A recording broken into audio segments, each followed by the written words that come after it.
Hello friends, we will discuss about the excretion or osmoregulation.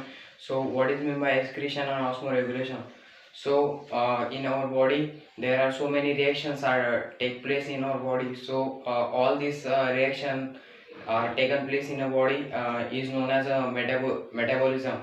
So there are two types of metabolism: anabolism and catabolism. So anabolism is a synthesis of new molecules, and catabolism is a breakdown of molecules into simple ones.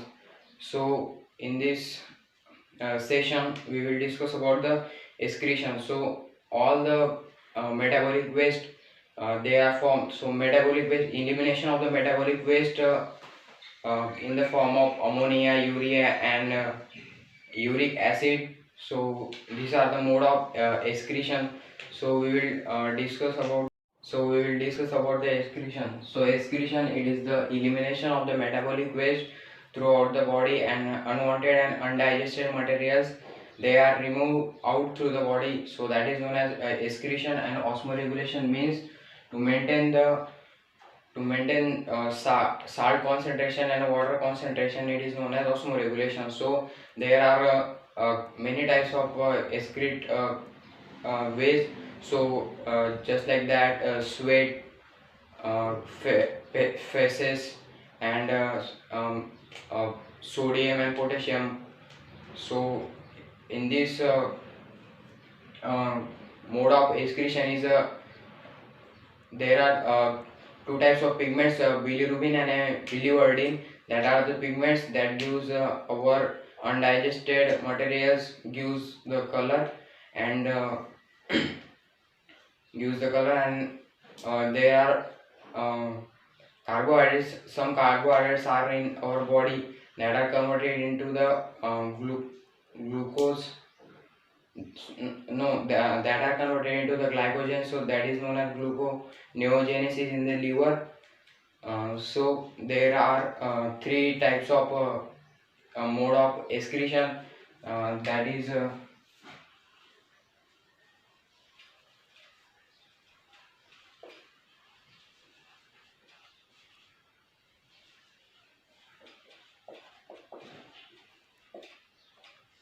monotelism,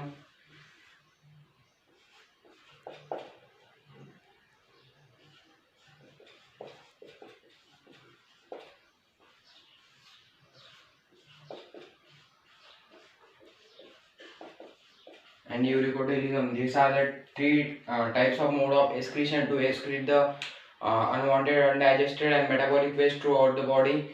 So monotelism, this is the mode of excretion. So that is in body, that is in our body ammonia is present. So ammonia is a very toxic material. Hence they are removed through the body and then after the urea is less toxic than the ammonia, and uric acid is less toxic than urea. So that is a very important part of a mode of excretion in the excretion and osmoregulation chapter. So ammonotelism, in this the animals is known as ammonotelic.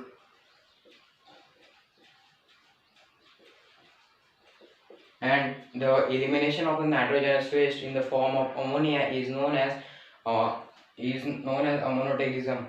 So they are require 1 gram of 1 gram of NH3, means the ammonia. They are required 300 to 500 milliliter H2O molecules to remove out through the body. And ureotelism, removed through the body, this is a ammonotelism, and they are not soluble in a water.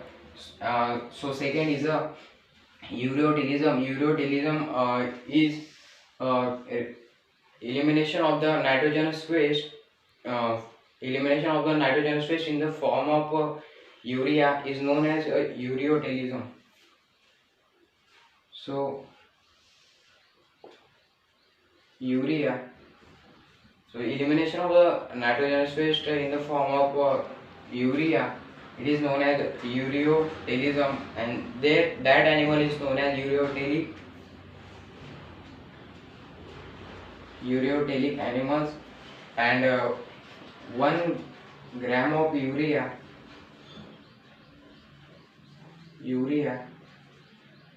is required 50 ml H2O is required, so throughout the body. So, and the molecular formula of urea is NH2 CO NH2. So that is the ureotelism. And last is a uricotelism. Uricotelism means elimination of the nitrogenous waste in the form of uric acid. That is known as uricotelism. In the form of uric acid, and that animal is known as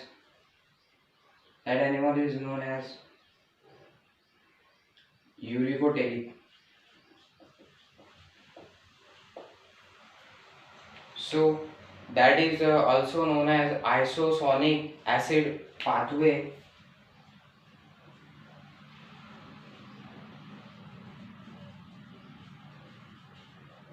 Acid pathway.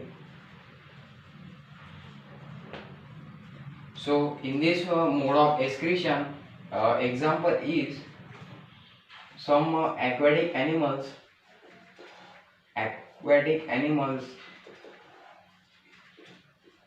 bony fishes means cartilaginous fishes are included in this metabolism in this mode of excretion. Ureotelism example is a mammal, and uricotelism is uricotelism example of a uricotelism is just like that example of a uricotelism, just like that scorpions. And another mode of excretion is guanotelism.